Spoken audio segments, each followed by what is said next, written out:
Olá, boa tarde a todos. Eu gostaria de agradecer ao candidato prefeito Isael Domingues, né, pelo PL, o nosso primeiro candidato para uma série de lives aqui da CIP, Eleições 2020. Obrigada pela sua presença aqui junto com a gente na nossa live, viu, Isael? Eu que agradeço você, TT, né, como presidente, e a todos da CIP, que prepararam essa sabatina, né, que é importante para que a gente possa comunicar. E eu gostaria de informar que, embora seja um bate-papo, para que possamos dar, né, o espaço igual a todos os candidatos, a gente tem algumas regras. No início, o candidato poderá fazer uma breve apresentação. As perguntas feitas pela CIP serão iguais a todos os candidatos. A gente vai cronometrar o tempo de cada resposta. E a participação do público não vai estar liberada. As perguntas foram enviadas, né, previamente e serão dirigidas a cada candidato em específico. E aí eu queria que você se apresentasse, Isael, para que todo mundo te conheça, né? Muito bem, eu sou Isael, eu tenho 53 anos, sou médico, né? Eu trabalho em Pinda, trabalhei em Pinda como médico há mais de 25 anos, em outros municípios aqui da região. E em Pinda eu fixei minha residência, né, há mais de 25 anos, diferente de como algumas pessoas falam, que eu tinha residência em Aparecida, que eu nunca tive, né? Sempre trabalhei lá. Aliás, trabalhei lá por 16 anos e sou servidor há 25 anos aqui em Pindamonhangaba e moro aqui no Campo Belo, em Pinda. E em 2008 eu me coloquei para ser candidato na política a vereador, fui o segundo mais votado, né, com 2.163 votos. E de lá para cá, me tornei vice-prefeito, no período de 2013 a 2016. E hoje, nesse mandato de 2017 a 2020, né, nós já estamos aí na gestão. E eu sou filho de um paulista com uma nordestina, né? Então a gente tem um sanguinho aí meio misturado, né?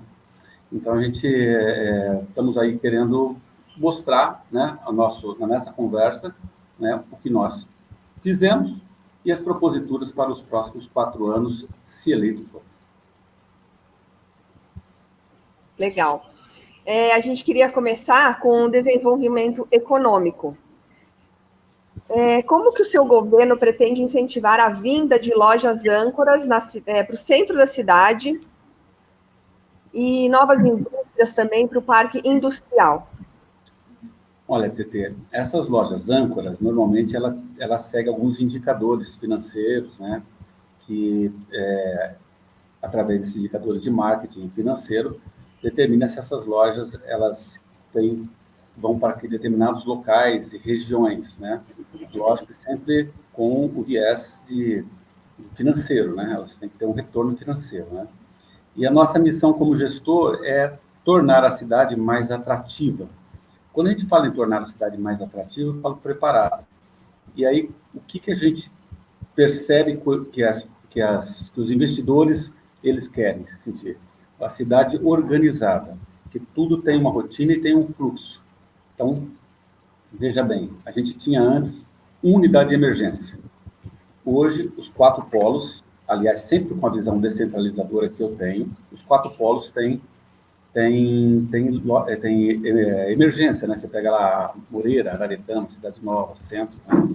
Aí você fazer também a cidade ficar preparada e ter um atendimento para infância, para gestante, ou então a segurança, você colocar mais bases de segurança. Hoje o Pira tem 2 bases, né? Tem no centro e tem ali no Araretama. A gente quer estender essas bases da GCM. Você fazer com que a GCM se torne uma polícia mais que leve o viés de segurança para a cidade. Então, você vai criando infraestrutura na cidade para que ela possa ser atrativa, né? Em breve nós vamos ter a tecnologia 5G, né? Isso, primeiro cidade do Brasil com tecnologia 5G. Veja que novidade interessante a nível de tecnologia. Isso faz com que algumas empresas que utilizam essa tecnologia possam ver que no Brasil tem uma cidade que oferece essa tecnologia. Então, nós temos um diferencial, né? A gente, em 2017, nós, para cá, foram mais de 3.000 lojas de pequenos e médio, 3.000 empresas de pequeno e médio porte, né? Então, isso significa que, no mínimo, aí, de lá para cá, em números grosseiros de conta de padaria, são 3.000 empregos. Isso se tiver um funcionário por pequena empresa, né? E trouxemos mais 8 grandes empresas, indústrias, né? Mais 8 grandes indústrias. Então, eu acho que a cidade ela está se preparando e se estruturando, não só do ponto de vista de organização, mas a infraestrutura dela, para que ela possa se tornar mais atrativa para quem quer investir. Fora a regionalização, né? Entre o Rio, São Paulo, bem próximo, 50 km de Minas Gerais, tudo isso faz com que a nossa cidade, além de ser bem centralizada, ela possa, e tenha a infraestrutura, possa ser atrativa para novos investimentos. Entendido. Como que o seu governo pretende aumentar a participação das empresas da cidade nas licitações públicas? Quando a gente abre a licitação, a gente tem que lembrar, pela Lei de Responsabilidade Fiscal e pela Lei 8666, que é a lei onde tem as leis das licitações, então nós temos que respeitar as leis, né? E a gente tem que seguir esses ritos, né? Então, é aberta a licitação e qualquer empresa que a gente necessita para um determinado fim, né? No Brasil inteiro, ela tem que participar, ela pode participar. Então, a gente não pode garantir, né, exclusividade da regionalidade, né? Que Pinda somente participa. Fazer um termo de referência que você precise de determinado produto, mas que só aceite da cidade. Então, isso não pode, porque isso já é manifestado pelo Tribunal de Contas e Ministério Público, que vai impugnar certamente esse termo de referência e esse edital. Mas a relação, ultimamente, com a CIP, ela se estreitou nos últimos meses, tivemos uma conversa, né, através do nosso secretário atual secretário de governo, né, que começou a criar um formato para que a gente divulgasse melhor. O que eu vejo é que parece que a cidade, há muitos anos atrás, ela não tinha esse crédito com as relações institucionais com a prefeitura, né? Justamente porque a prefeitura tem os seus ritos para poder pagar, né? A pessoa não consegue faturar imediatamente após prestar um serviço ou vender um produto, né? E a prefeitura é uma prefeitura adimplente, que tem as suas contas em dia, não tem atraso, não tem nada, mas ela tem os ritos naturais que é para efetuar os pagamentos. Eu acho que desde que os empresários percebam isso e se ajustem com relação aos seus fornecedores, para pagar os seus fornecedores seguindo o rito da prefeitura, é muito interessante o negócio de empresários da cidade com a prefeitura. Comumente, quando a gente conversava com determinados segmentos de empresários, eu falava, mas a prefeitura, o problema é enrolado, o negócio é difícil, parece que a coisa não vai. Não é isso. É justamente porque tem os ritos certos para efetuar determinados pagamentos. Eu acho que desde que os empresários entendam que tem essas burocracias, né, isso passa a ser uma rotina depois, porque os contratos são firmados de 4 anos e a 5 anos, com até 5 anos. Então, depois que firmou o primeiro pagamento, que tem o rito da burocracia, os outros pagamentos eles são efetivados simultaneamente, mês a mês. Não vejo problema com isso. Eu acho que a CIP ela passa a ser um catalisador no meio dessas duas relações, né? Nessa relação química, né? Eu vou falar assim, entre prefeitura e empresário. E a CIP está lá para poder fazer essa...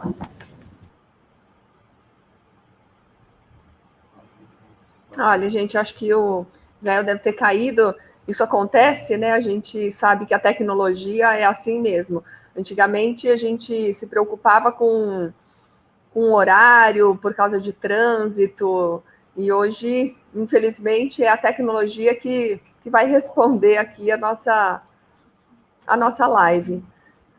Então, vamos aguardar, né, que daqui a pouco ele retorna, assim já aconteceu, né, com outros participantes, outros convidados. A gente sabe que a internet é o que a gente tem, e agora tem que aguardar. Quero agradecer aí quem está participando aqui da live junto com a gente, né? A Ju, um beijão. Juscelia, você está aí sempre online, participando das lives. O Henrique Souza, boa tarde, Henrique. Também obrigada aí por estar participando aqui junto com a gente.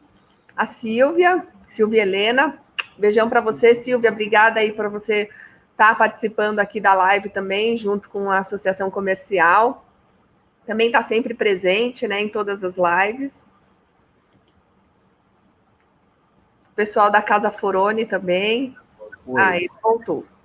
Você desculpa, mas oscilou a energia aqui e o computador estava ligado direto na energia e caiu. A bateria dele não estava boa, só estava na energia da tomada. Não, fica tranquilo, tudo bem. Mas eu encerrei essa questão dizendo que a CIP vai fazer essa inter-relação. Muito bem. Com certeza. No seu plano de governo, prevê algum projeto para estimular e fomentar, ou mesmo de capacitação remunerada para recolocação no mercado de trabalho, envolvendo várias faixas etárias de público, né? Em especial os jovens e as pessoas acima de 50 anos. Sim, já existia no passado um programa chamado Programa de PAD, para recolocação no mercado de trabalho. Esse PAD estava quase em extinção. Nós tínhamos aí em torno de mais ou menos 100 pessoas, né, que trabalhavam nesse PAD. Nós resgatamos a ideia do PAD e praticamente mais do que duplicamos, né? O PAD hoje, de 100, ele pulou para 230 funcionários, né? Isso vai desde pessoas que estão se inserindo no mercado de trabalho e pessoas com mais de 50 anos também. Também nós fizemos a parte de revisão com relação ao salário, obedecendo à lei, para que essas pessoas pudessem ter uma melhor, agregasse mais o salário dessas pessoas. Com relação ainda à parte tanto do comércio, da indústria, o próximo mandato a gente tem prometido mais uma escola do trabalho também. A escola do trabalho, ela visa, isso já existe esse modelo, somos em das Cruzes em Pararema. Como funciona?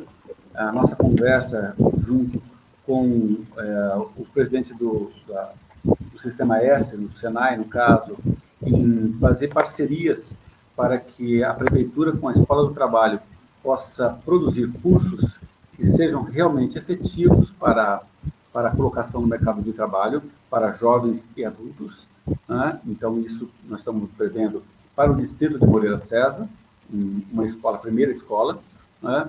E assim a recolocação. Também a Prefeitura ela tem, junto ao SEBRAE, uma parceria onde já começa a ensinar as crianças, né, com relação a toda a questão financeira, né? E lá em 2017, que nós estávamos entrando, já tínhamos entrado na crise, a crise econômica que assolou o Brasil, né? Crise econômica, moral, e uma série de crises, né, que passou com o presidente sendo preso, deposição de presidente, enfim. Né? Lá atrás, nós já sabíamos que com essa crise o desemprego ia aumentar, então, através do Fundo Social, nós criamos o projeto Reinvente, que ele fomentava a economia criativa, né? Através do artesanato, das lojas, nas lojas criativas, que é na rua, com os artesãos, cada um fazendo o seu produto, a exposição de artesanatos, gerando renda de uma forma informal. Então, nós também fizemos isso. Eu acho que é uma forma da gente poder produzir, né, a economia, a gente praticamente dar uma impulsionada na economia. Uma outra situação para plano de governo que nós queremos colocar é o coworking, que é um local específico onde pequenas e médias empresas podem oportunizar e ser um lugar de negócios e também de desenvolvimento de novas tendências, de discussão de tecnologias, né? E aí isso vai ser também muito legal. Esse modelo também existe em Mogi das Cruzes, nós vamos visitar em funcionamento, e isso oportuniza uma discussão, né? E oportunização de emprego para para a população. Isso é muito bacana. E falando um pouco, continuando, né, um pouco no desenvolvimento econômico, como que o seu governo pretende implementar políticas públicas para geração de emprego e renda? Então, hoje, né, a gente sabe que a indústria ela é muito importante, né, porque a nossa cidade ela é uma cidade essencialmente industrial, né, porém, o que mais emprega não é a indústria, não, o que mais emprega mesmo é o comércio e serviços. Então, através da tecnologia 5G, eu estou já vislumbrando a quantidade de serviços que vem para a cidade. Isso vai ser muito legal, vai impulsionar muito o setor de serviços. E é lógico que com a tecnologia 5G, você vai ter uma abrangência muito maior, TT, de informações e dados que chegam até pontos da nossa cidade onde não chega. Se, por exemplo, hoje você vai até o Ribeirão Grande, né? Hoje, se você chegar ali e ficar perto das imediações do bairro do Edmundo, você tem internet de qualidade, que é a internet livre que nós instalamos. Mas se você sair daquele miolinho ali, você vai perceber que não tem muita internet. Então, você vai ficar refém de um telefone que não pega bem e os dados que não pega nada. Agora, com a tecnologia 5G, nós vamos ter, é uma tecnologia muito mais barata, né, de você implantar. Ela tem um raio, né, de cobertura muito maior, então nós vamos conseguir levar a internet até a zona rural, levando internet, dados, né, e comunicação até a zona rural. Isso vai fomentar também o turismo, né, que é muito importante, né, nessa região, o acesso, a comunicação. As pessoas ficam se comunicar e isso atrapalha o crescimento, a evolução do nosso turismo. Outra situação também que é muito importante no fomento, então nós vimos o viés da indústria, nós sabemos que o que produz mais serviços, produz mais emprego é os serviços e o comércio. A atratividade da cidade, em função da infraestrutura da cidade que melhorou, isso já é um atrativo, e não podemos esquecer que a cidade ela é essencialmente rural. Nós temos uma cidade que tem mais de 500 quilômetros de área rural, né? E também não podemos esquecer que agora, nos primeiros 5 meses do ano, quem segurou o PIB do país foi o agronegócio. Então, eu acho que isso tem que voltar para a discussão, justamente porque nós temos terra, nós temos muita área, e temos também a possibilidade, agora com a tecnologia 4G e 5G, tecnologia 5G para o agronegócio, é a gente tentar oportunizar. Eu acho que a prefeitura, mais do que nunca agora, ela tem que ser o fator micelar para poder atrair, através de cooperativismo, as pessoas que têm interesse em fomentar o agronegócio, o sindicato rural, buscar essas parcerias para que a gente viabilize as culturas, principalmente as culturas que hoje está sendo muito vendida e difundida para a Ásia, né? Que a Ásia está consumindo o mercado brasileiro, né? Tem cidades brasileiras que já passam por dificuldade de comprar no supermercado porque está sendo esvaziada pela Ásia. Então, nós temos que aproveitar essa pegada e acho que incentivar o agronegócio, a agricultura 4.5. Ok. Vamos falar um pouquinho de segurança. A cidade possui hoje um sistema de monitoramento, né, com câmeras. Existe em seu plano de governo uma previsão para a implementação desse sistema? Também, inclusive, com câmeras na zona rural? Sim, olha, nós começamos em 2017 e inauguramos o COI. Né? O COI é uma central de observação e inteligência da guarda e do trânsito. Né? E, na ocasião, nós iniciamos com 18 câmeras. Né? 18 câmeras até o mês passado. Agora nós já iniciamos, né, a implementação, inclusive já começamos pela entrada da cidade, e eu acho que quem já entrou pela cidade já percebeu que lá tem a cidade monitorada. Né? Então, a ideia é transformar a cidade em cidade monitorada. Nós agora estamos na segunda fase de instalar mais 400 câmeras, são muitas câmeras, né, que nós podemos, todos ligados ao mesmo sistema, que é o COI, todos eles guardam informação em nuvem, e ligado ao sistema OCR e detecção de face. Então, veja bem, nós estamos falando de 18 câmeras, que nós estamos pulando para 400, mais 400 câmeras, né? Então, isso vai ajudar muito. Com a tecnologia 5G, o elo começa a fechar. Tecnologia 5G, nós vamos começar agora com os semáforos inteligentes, já deve, essa semana já começa a instalar, os semáforos inteligentes, 400 câmeras com reconhecimento facial e ligado ao sistema OCR de detecção de placas, né? Tecnologia 5G, e aí nós estamos avançando para Smart Cities, né? Isso fica muito mais tranquilo, porque a gente vai poder, por exemplo, fazer o monitoramento, né, com câmera 360 em cima de viaturas da GCM, e vamos também propor isso para a atividade delegada, né? Eu vou oportunizar a mesma tecnologia para os veículos, né, que nós temos na atividade delegada. É importante lembrar que no início da gestão, nós ampliamos e duplicamos a atividade delegada, que eram de 16 homens para 25, eles faziam ronda a pé, e com a gente 25 com ronda motorizada, Alcan e veículos. Tá? Também é importante dizer que a GCM ela evoluiu para uma guarda, não toda, 120 homens, mas 40 homens para a guarda armada, com armas letais e não letais. Então, nós demos dignidade à guarda, e tinha que acontecer o que aconteceu. Os indicadores começaram a cair de 2015, 2016. Pode melhorar mais? Pode. Pinda é uma das cidades menos violentas do Vale do Paraíba e do Litoral Norte. Isso mostra os indicadores, né? Os indicadores da Secretaria de Segurança Pública. E sim, não tem... Você tem realmente violência, que tem em todo lugar, né? Não estamos falando do paraíso, do céu, mas nós temos uma cidade menos violenta. Hoje, com 35% caiu os roubo, e furto caiu 21% o número de furtos no município, através dessas ações. O monitoramento, a GCM passou a integrar a força militar. Apesar do sistema de câmeras, né, o comércio, ele vem sofrendo alguns assaltos no centro da cidade. Como que seu governo pretende lidar com a questão da segurança no município nos próximos 4 anos? Você já falou um pouco, mas vamos focar um pouquinho no centro da cidade.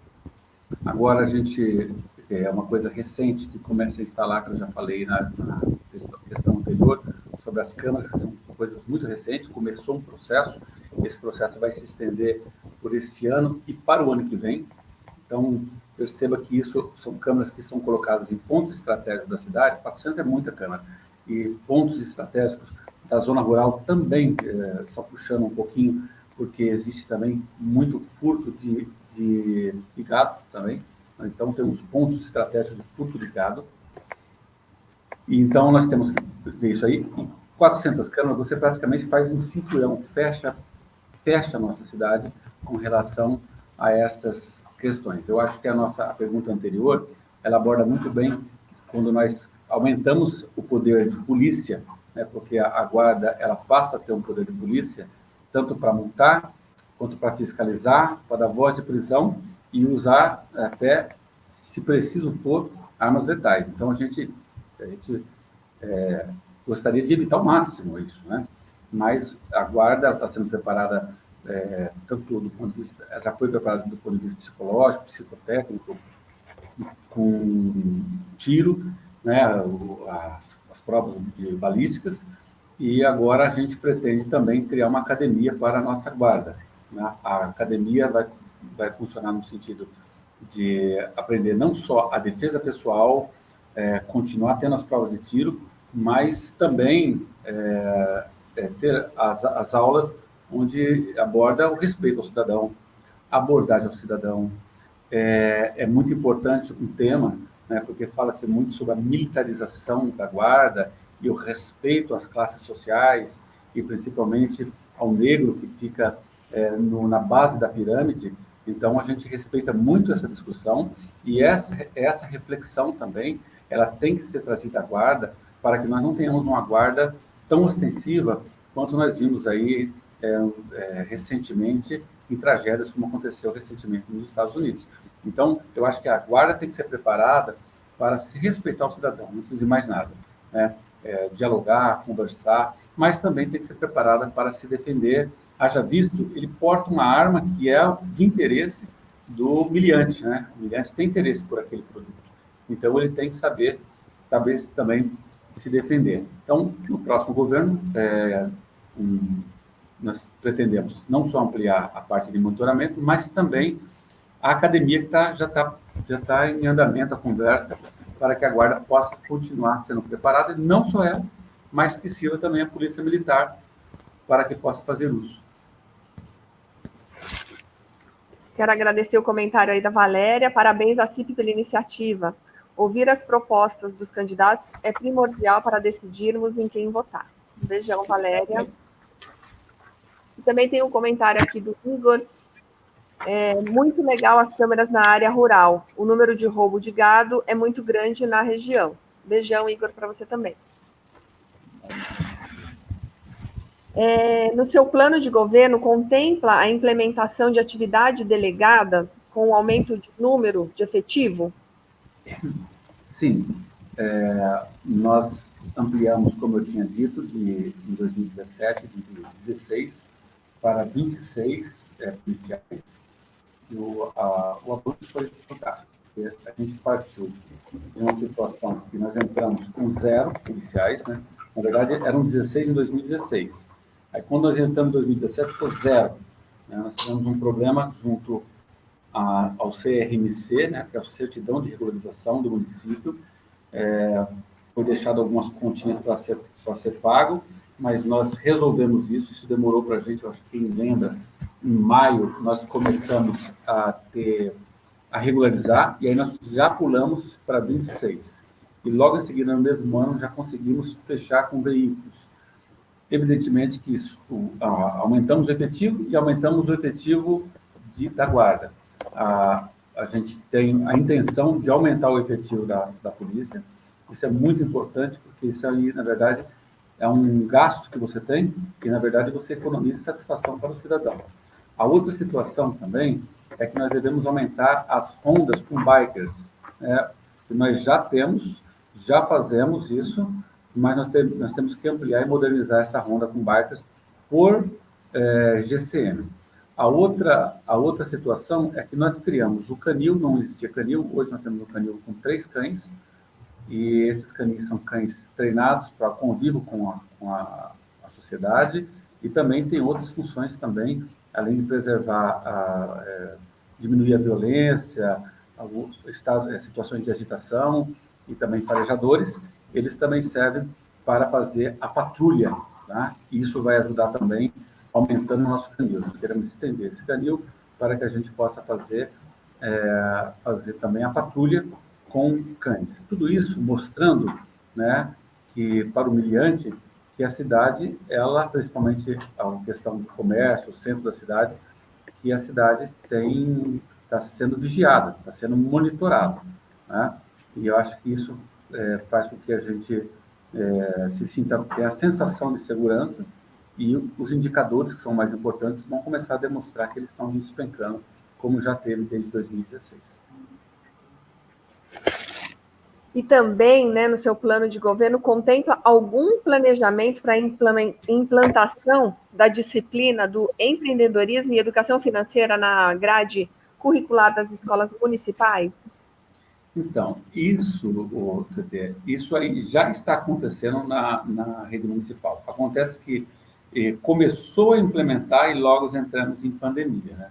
Isso aí pelo SEBRAE já está sendo implementado, porém, né, a gente sabe que com a pandemia parou tudo, né?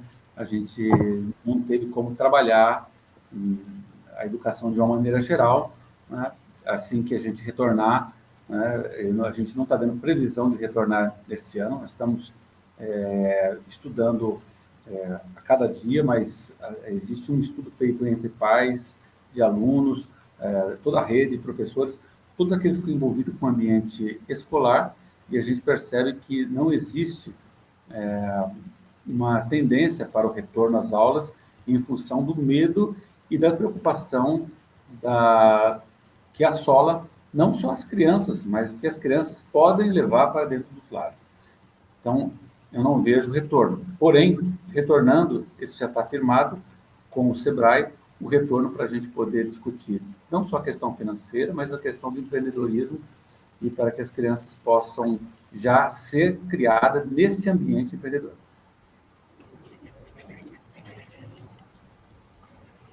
No seu plano de governo, contempla a construção de mais creches na cidade, especialmente nos bairros mais afastados? Sim. Hoje eu estive andando por alguns bairros mais afastados, né? Feital, Jardim Regina, e a gente percebeu que as pessoas elas têm a necessidade de creche em função de ter mais lastro para poder deixar o seu filho seguro, num ambiente seguro, para poder buscar alternativas de emprego. E, assim, desde o começo do mandato, nós iniciamos tentando ampliar a rede escolar de uma maneira geral, né? Ali logo no Feital, ali nós ampliamos a Escola Mário Tavares, depois nós ampliamos a creche Maria Benedita, que fica no Feital, ali oportunizava aproximadamente nos redondos 90 vagas, hoje mais de 180 vagas, ou seja, ela mais que duplicou o tamanho, e o mais importante do que duplicar é você criar os motivos infantis, ou seja, você preparar aquilo para que a criança seja bem recebida, né? Desde as carteiras, a mesa para alimentação, não a mesa de adulto, mesa para criança, né? O sanitário, né, que eram sanitários enormes, hoje as privadinhas são todas privadinhas para criança, não esquecendo de dar oportunidade, vez para o servidor que está lá dentro também, né? A gente, são 5 creches que estão sendo construídas, e a resposta para falar porque as creches não foram entregues é só a gente olhar para o planeta Terra, né? A pandemia não permite isso. Nós estamos numa situação onde as crianças não retornaram, mas são 5 creches, uma ainda está verde, que é a creche das Palmeiras, mas está em franco produção, e as outras 4 creches, elas estão em ponto de ser entregue com mobiliário comprado. Então, veja a capacidade. Nós saímos aí de uma capacidade de 2.500 vagas para 2.500 para 3.600, quase 3.700 vagas. Então, o crescimento foi absurdo. Também iniciamos, né, a situação de fazer as 3 primeiras escolas de tempo integral, e no bairro das Campinas é uma escola, mas é creche. Creche em tempo integral. Nós tinha uma creche que já estava com suas estruturas toda precária e defasada, né? E nós fizemos a escola de tempo integral, que é o primeiro CEAP do bairro das Campinas. E assim foi no Castorira e assim no BND. São bairros afastados, como a sua pergunta, mas ainda nós temos que avançar. Nós só esperamos, primeiramente, entregar essas creches, fazer essa equação para não gastar dinheiro onde não há necessidade. É para a gente fazer uma nova atualização dos números, para que a gente possa saber se vai precisar ampliar em mais outros lugares ou não.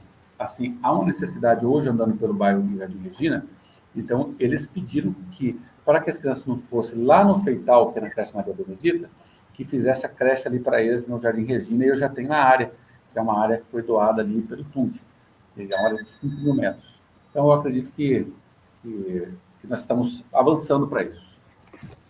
Ok. Agora, falando um pouquinho de meio ambiente.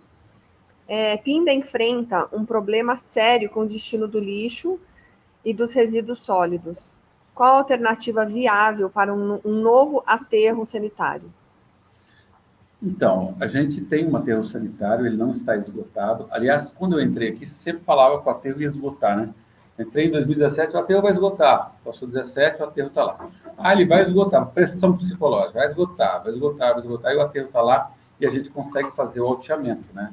A Política Nacional de Resíduos Sólidos, ela é de 2010, e nas gestões passadas, não foi feita nenhuma ação para poder fazer a adequação. O que foi feito na gestão passada foi o compromisso de fechar o aterro.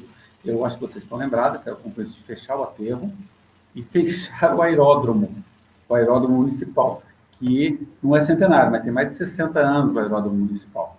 Então, assim, nós não permitimos o fechamento do aeródromo, e porque falava que o aterro ia fechar, o aterro vai estar extinto, vai extinguir. Tem que fechar o aeródromo, porque o aeródromo distava de 4 km, distava 4 km.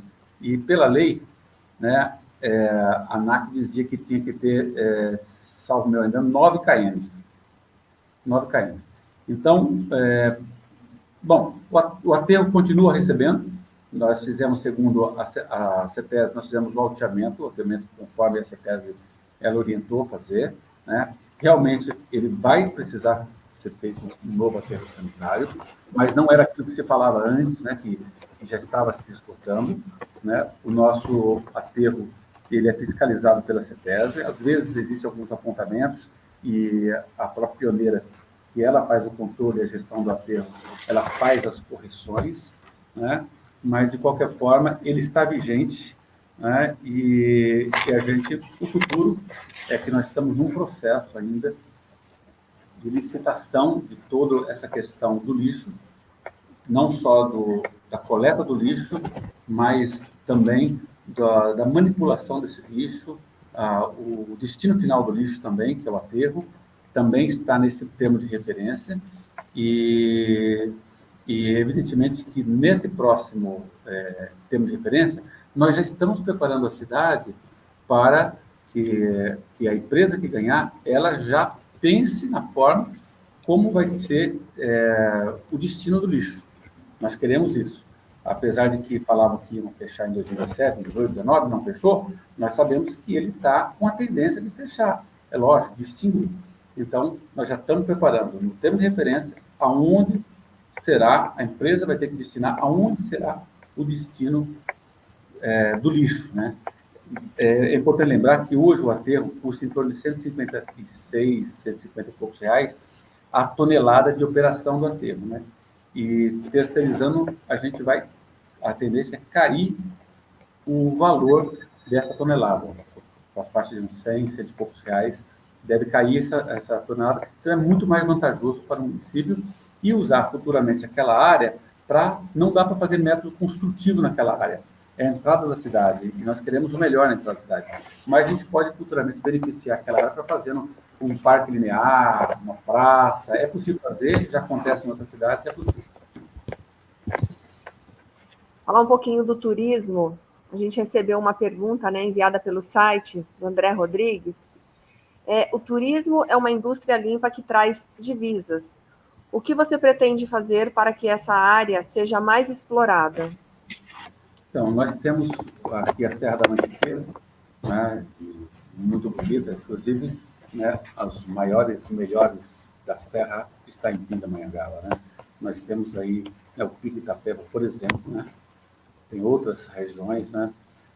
São José dos Alpes, né? Muito bonito. O Pico Itapeva, maravilhoso, e nós não nos apropriamos disso. Então, primeiramente, o turismo, nós já respondemos no passado, atrás, que era muito importante a gente fazer a infra. A infra é importante, né? Toda cidade que quer ter turismo pujante, ele tem que ter uma cidade preparada para ele. Isso envolve infraestrutura. Então, isso nós já estamos preparando, né?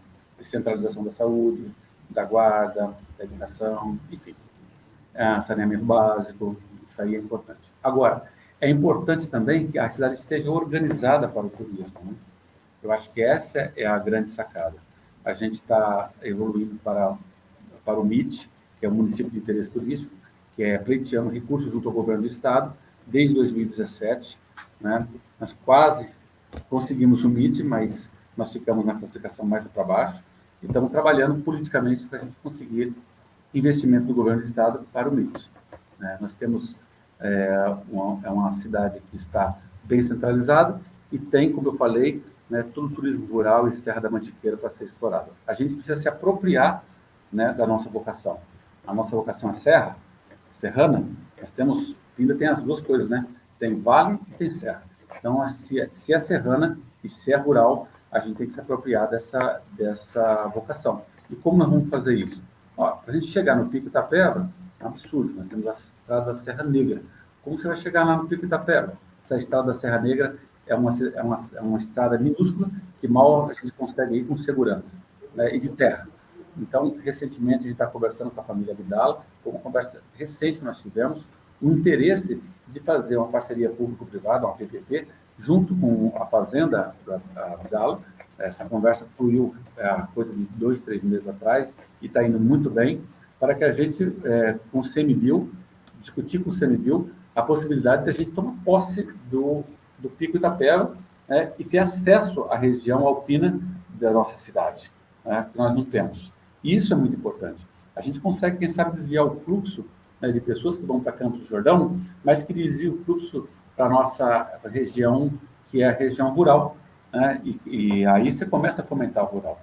Vindo tecnologia 5G, comunicabilidade, aumenta a comunicabilidade na zona rural. Então, são ingredientes que vão chegando e vão se cruzando, né?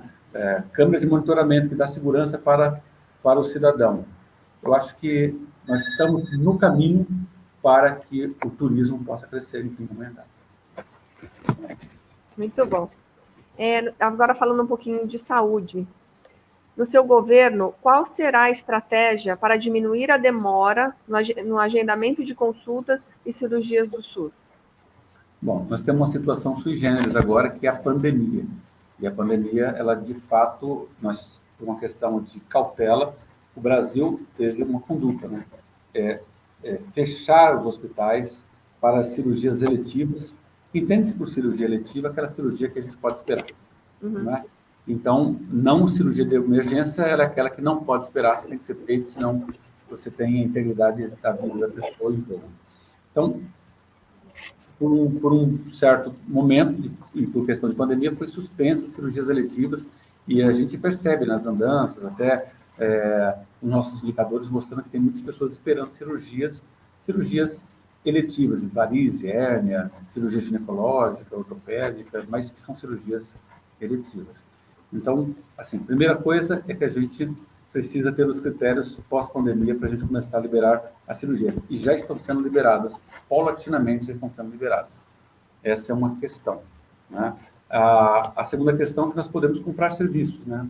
Então, já está sendo discutido com outros hospitais, já que a gente não pode colocar muito serviço, a gente pode pulverizar os serviços em outros hospitais. Isso aí já está sendo discutido, já tem sido conversado com São José para poder comprar serviços de cirurgias eletivas e outras cidades também, onde oferece serviços para a rede SUS. Essa é uma situação. A outra situação, por exemplo, a oftalmologia tem uma fila grande. A partir do dia 20 agora, entre o dia 20 e 25, vai estar estacionada lá a carreta da oftalmologia, que deve zerar as filas de oftalmologia. Então, a partir do dia 20 e dia 25, a carreta da oftalmo deve zerar a fila de oftalmologia. Agora, o mais importante de tudo isso é a organização do sistema, né? Você não consegue fazer política de saúde se você não conseguir enxergar na linha do tempo, né, todas as especialidades e como elas estão acontecendo, né? Sem fazer interferência entre determinadas especialidades. Então, criança vai num lugar, adulto vai para outro lugar, gestante vai para outro lugar, né? E assim, quando a gente fala de SUS, que é o Serviço Unificado de Saúde, nós temos que prever também que, apesar de você planejar, você ainda tem a interferência de cidades de fora. Cada vez que você se organiza mais, você recebe influência de cidades de fora para poder furar a fila nossa, usar. Isso não tem como, pela própria estrutura, que é Serviço Unificado de Saúde, ele não tem regionalidade, né? Então, cidades que se preparam melhor, ela acaba recebendo pessoas de fora. Veja São Paulo, como recebe pessoas de outros municípios, né? E aqui na região também, as cidades acabam recebendo outras especialidades. Eu acho que a nossa cidade, o serviço de saúde dela está muito bem estruturado. Evidentemente, a rede de urgência está perfeita.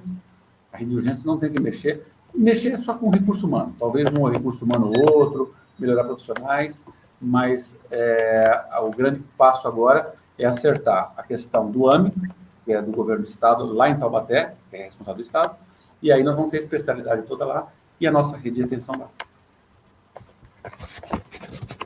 Agora, falando um pouquinho de habitação, como estabelecer políticas públicas voltadas para a habitação, de forma a atender integralmente a comunidade carente do município? Muito bem. É uma pergunta desafiadora, né? Normalmente, os planos habitacionais, eles estão linkados a um plano de governo relacionado ao governo federal e ao governo estadual, né? O município, no seu orçamento total, a gente tem que lembrar que 25% desse orçamento, no mínimo, é para a educação. No mínimo, você tira uma fatia da educação. Depois, você tem aí uma fatia grande, né? O município tem aí uns 560 milhões, que está o nosso orçamento. Você calcula aí mais de 200 milhões, você paga de funcionalismo. Então, você vai vendo o que vai sobrando aí para investimento, o que não é saúde, o que não é educação, o que não é funcionalismo público. Então, a prefeitura, ela tem que fazer muito jogo de atrair novos investimentos do governo federal e do governo estadual. E, assim, se pegar e fazer uma avaliação do que a gente recebia de emendas parlamentares junto ao governo do estado e ao governo federal, a evolução foi muito grande, porque nós adotamos uma prática de todo final de ano a gente fazer um tour em Brasília e começar a esparramar margaridas, né, que eu falo, né? Flores, né? A cartinha em gabinete, naqueles deputados no checklist que nós fizemos, que tiveram voto em Pinda, falando, deputado, pode aumentar mais seus votos. Olha aqui, a gente precisa de 200 mil, 500 mil, tudo com proposta de planejamento. E isso melhorou muito, melhorou bastante, entendeu? Agora, a gente, voltando à habitação, geralmente são programas de governo ou da habitação, no caso federal, que era o Minha Casa Minha Vida. Esse plano ele está parado, congelado, e do estado, que é a Casa Paulista, e o CDHU. Então, em Pinda, recentemente, nós sorteamos aí 230 e poucos apartamentos, mas isso não sana a deficiência habitacional da população. Isso não cura a deficiência habitacional. Então, existem outras formas de fazermos isso, mas geralmente atrelada a programas do governo federal e do governo estadual. É importante dizer que na habitação também, o que nós avançamos muito foi um outro pilar da habitação, que foi o pilar da regularização fundiária. Nunca se regularizou tanto a habitação quanto agora, né? Você vê lá atrás, em 2000, antes de 2008, foram metade da Água Preta que foi regularizado, né, pelo programa de governo do estado. Metade do bairro Água Preta é bem pouco, né? Bem pouco. Hoje nós podemos dizer que nós entregamos ali, bem viver, todos estão regularizados, com a escritura na mão, sem custo adicional para a população. Isso também é um valor agregado para eles, no sentido de não ter nenhum outro gasto a mais. Foram mais de 3 mil imóveis regularizados. Carina Ramos, Paulinho Jesus, e estamos fazendo ainda, né? Ali Campininha, Azeredo, no Aralitana, vários, CDHU, enfim, né? Foram vários, e tem muitos outros para ser entregue. Vila São Benedito, 70 anos esperando a regularização, já está na forma. Goiabal também, muitos anos esperando, já está na forma para acontecer, e isso não deve parar. Mas nós sabemos que nós temos que criar ferramentas para criar casa para essas pessoas, e vamos buscar junto aos governos federal e estadual. Tá ótimo, doutor Israel. Quero agradecer, né, a sua presença aqui na nossa live. E eu queria que você deixasse uma mensagem para os nossos eleitores, né, para quem nos assiste. Então, eu queria que você deixasse agora uma mensagem para todos que nos assistem e para os eleitores. Bom, primeiramente, eu queria agradecer a todas as pessoas, todos os munícipes, pela confiança nesses quase 4 anos, né, que me deram, né? E a gente tem que continuar do jeito que nós estamos, construindo uma nova Pinda para a nossa cidade. Uma mensagem positiva para os comerciantes é que nós estamos avançando. Provavelmente, a partir da semana que vem, nós devemos avançar. Estou muito esperançoso para a fase verde. E nós estamos retomando as nossas atividades cotidianas. Isso é muito importante, e a CIP tem sido grande parceira da gente. Ela tem cobrado realmente a função, cada um tem a sua missão, e nós temos a nossa missão, e eu acho que a CIP está fazendo muito bem, desempenhando o seu papel. Dizer que nós estamos aí muito próximo de construir a nossa sala do empreendedor, isso é importantíssimo para que a gente possa fazer o poupa-tempo do emprego, vamos dizer assim. E dizer também, né, que nós fizemos muitas ações revolucionárias na cidade. que nós não falamos, por exemplo, como um DOC, por exemplo, que é tecnologia pura.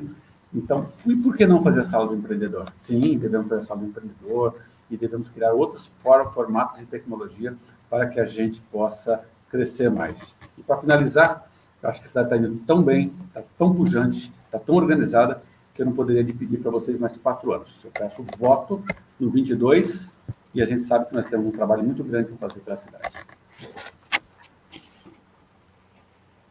A gente agradece, né, a sua presença, a presença do candidato Isael Domingues. Lembrando que receberemos ainda no dia 13, Vitor Ardito, no dia 15, Rafael Goff, no dia 20/10, Luiz Rosas, 22/10, Gabriel Cruz, 27/10, Gustavo Tótaro e dia 29/10, professor Deltônio.